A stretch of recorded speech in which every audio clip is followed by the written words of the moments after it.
The 48 Laws of Power by Robert Greene. Law 15. Crush your enemy totally. Judgment. All great leaders since Moses have known that a feared enemy must be crushed completely. Sometimes they have learned this the hard way. If one ember is left alight, no matter how dimly it smoulders, a fire will eventually break out. More is lost through stopping halfway than through total annihilation. The enemy will recover and will seek revenge. Crush him, not only in body, but in spirit. Transgression of the law. No rivalry between leaders is more celebrated in Chinese history than the struggle between Xiang Yu and Liu Bang. These two generals began their careers as friends, fighting on the same side. Xiang Yu came from the nobility, large and powerful, given to bouts of violence and temper, a bit dull-witted. He was yet a mighty warrior who always fought at the head of his troops. Liu Bang came from peasant stock. He had never been much of a soldier, and preferred women and wine to fighting. In fact, he was something of a scoundrel, but he was wily, and he had the ability to recognize the best strategists, keep them as his advisors, and listen to their advice. He had risen in the army through these strengths. In 208 BC, the king of Chu sent two massive armies to conquer the powerful kingdom of Qin. One army went north, under the generalship of Seng Yi, with Xiang Yu second in command. The other, led by Liu Bang, headed straight towards Qin. The target was the kingdom's splendid capital, Xianyang, and Xiang Yu, ever violent and impatient, could not stand the idea that Liu Bang was to get to Xianyang first, and perhaps would assume command of the entire army. At one point on the northern front, Xiang's commander, Seng Yi, hesitated in sending his troops into battle. Furious, Xiang entered Seng Yi's tent, proclaimed him a traitor, cut off his head, and assumed sole command of the army. Without waiting for orders, he left the northern front and marched directly on Xianyang. He felt certain he was the better soldier and general than Liu, but to his utter astonishment, his rival, leading a smaller, swifter army, managed to reach Xianyang first. Xiang had an advisor, Fan Seng, who warned him the village headman, Liu Bang, used to be greedy for only riches and women, but since entering the capital, he has not been led astray by wealth, wine, or sex. That shows he is aiming high. Fan Seng urged Xiang to kill his rival before it was too late. He told the general to invite the willy peasants to a banquet at their camp outside Xianyang, and, in the midst of a celebratory sword dance, to have his head cut off. The invitation was sent. Liu fell for the trap and came to the banquet. But Xiang hesitated in ordering the sword dance, and by the time he gave the signal, Liu had sensed a trap and managed to escape. "Bah!" cried Fan Zeng in disgust, seeing that Xiang had botched the plot. "One cannot plan with a simpleton. Liu Bang will steal your empire yet and make us all his prisoners." Realizing his mistake, Xiang hurriedly marched on to Xianyang, this time determined to hack off his rival's head. Liu was never one to fight when the odds were against him, and he abandoned the city. Xiang captured Xianyang, murdered the young prince of Qin, and burned the city to the ground. Liu was now Xiang's bitter enemy, and he pursued him for many months, finally cornering him in a walled city. Lacking food, his army in distress, Liu sued for peace. Again, Fan Zeng warned Xiang, "Crush him now. If you let him go again, you will be sorry later." But Xiang decided to be merciful. He wanted to bring Liu back to Chu alive, and to force his former friend to acknowledge him as master. But Fan proved right. Liu managed to use the negotiations for his surrender as a distraction, and he escaped with a small army.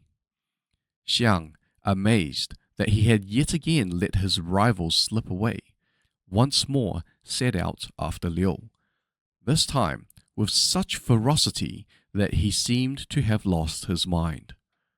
At one point, having captured Liu's father in battle, Xiang stood the old man up during the fighting and yelled to Liu across the line of troops, "Surrender now, or I shall boil your father alive." Liu calmly answered, "But we are sworn brothers, so my father is your father also. If you insist on boiling your own father, send me a bowl of the soup." Xiang backed down, and the struggle continued. A few weeks later, in the thick of the hunt, Xiang scattered his forces unwisely, and, in a surprise attack, Liu was able to surround his main garrison. For the first time, the tables were turned. Now, it was Xiang who sued for peace. Liu's top advisor urged him to destroy Xiang, crush his army, show no mercy. To let him go would be like rearing a tiger. "It will devour you later," the advisor said. Liu agreed. Making a false treaty, he lured Xiang into relaxing his defense, then slaughtered almost all of his army. Xiang managed to escape, alone and on foot, knowing that Liu had put a bounty on his head. He came upon a small group of his own retreating soldiers and cried out, "I hear Liu Bang has offered 1,000 pieces of gold and a fief of 10,000 families for my head. Let me do you a favor." Then he slit his own throat and died. Interpretation. Xiang Yu had proven his ruthlessness on many an occasion. He rarely hesitated in doing away with a rival if it served his purposes. But with Liu Bang, he acted differently. He respected his rival and did not want to defeat him through deception. He wanted to prove his superiority on the battlefield, even to force the clever Liu to surrender and to serve him. Every time he had his rival in his hands, something made him hesitate. A fatal sympathy with or respect for a man who, after all, had once been a friend and comrade in arms. But the moment Xiang made it clear that he intended to do away with Liu, yet failed to accomplish it, he sealed his own doom. Liu would not suffer the same hesitation once the tables were turned. This is the fate that faces all of us when we sympathize with our enemies. When pity or the hope of reconciliation makes us pull back from doing away with them, we only strengthen their fear and hatred of us. We have beaten them, and they are humiliated. Yet we nurture these resentful vipers who will one day kill us. Power cannot be dealt with this way. It must be exterminated, crushed, and denied the chance to return to haunt us. This is all the truer with a former friend who had become an enemy. The law governing fatal antagonisms reads, "Reconciliation is out of the question. Only one side can win, and it must win totally." Liu Bang learned this lesson well. After defeating Xiang Yu, this son of a farmer went on to become supreme commander of the armies of Chu, crushing his next rival, the king of Chu, his own former leader. He crowned himself emperor, defeated everyone in his path, and went down in history as one of the greatest rulers of China, the immortal Han Gaozu, founder of the Han Dynasty. Observance of the law. Wu Chao, born in AD 625, was the daughter of a duke, and as a beautiful young woman of many charms, she was accordingly attached to the harem of Emperor Taizong. The imperial harem was a dangerous place, full of young concubines vying to become the emperor's favorite. Wu's beauty and forceful character quickly won her this battle, but knowing that an emperor, like other powerful men, is a creature of whim, and that she could be easily replaced, she kept her eye on the future.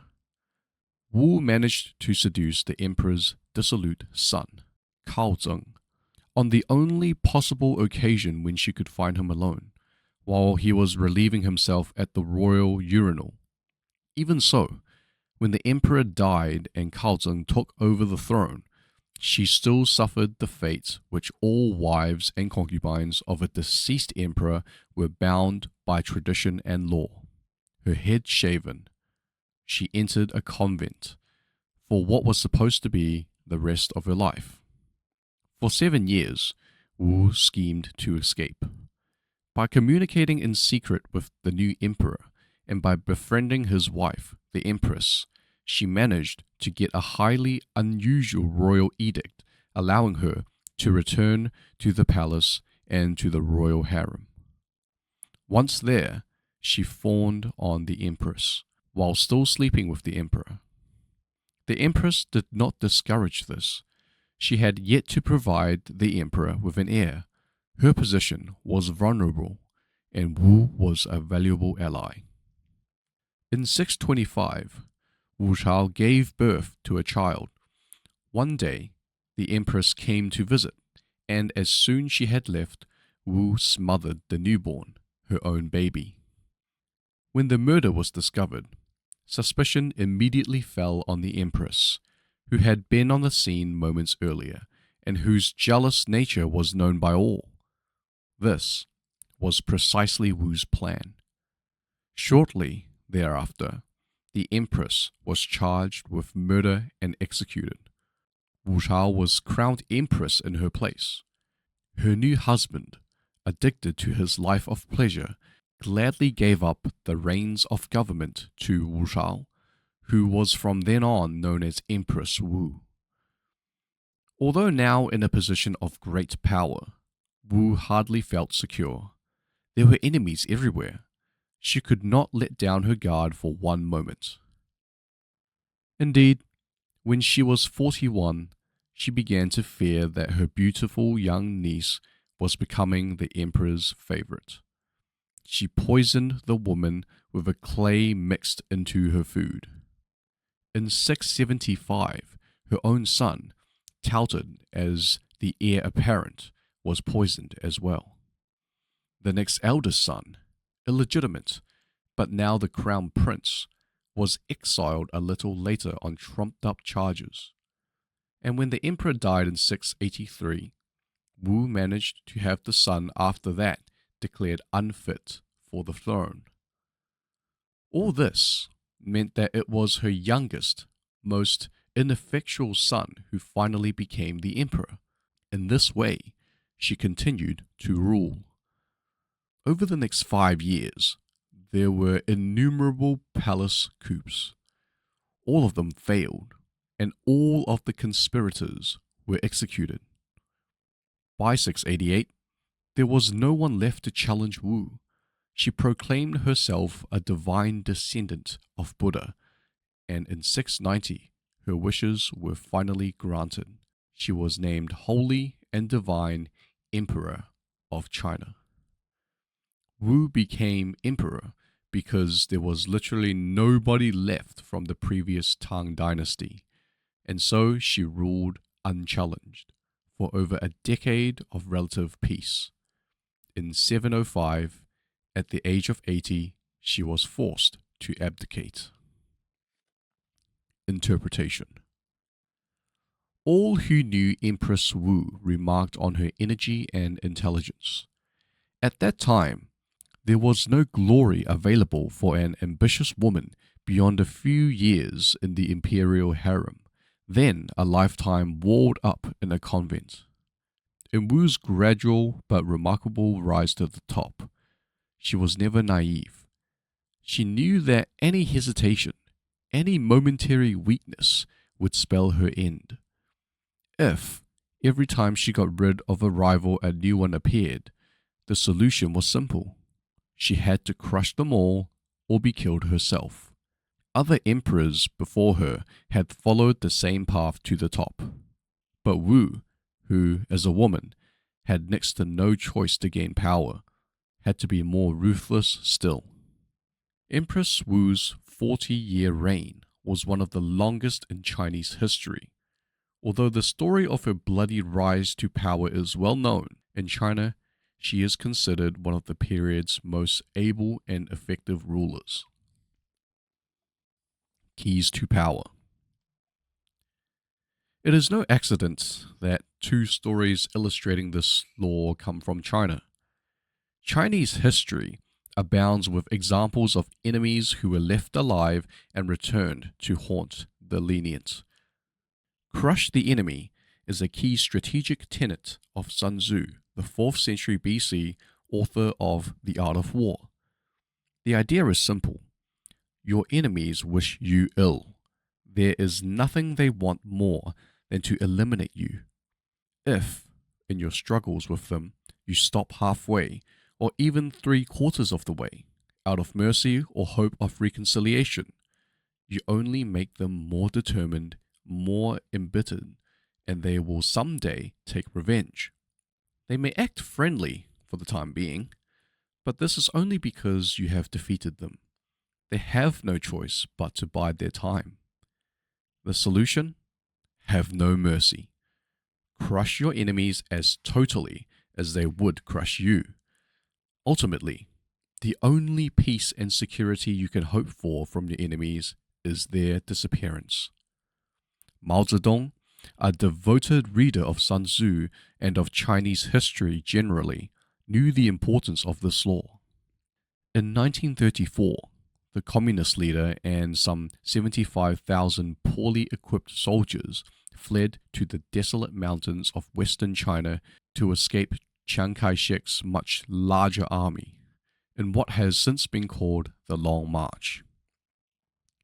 Chiang was determined to eliminate every last communist, and by a few years later, Mao had less than 10,000 soldiers left.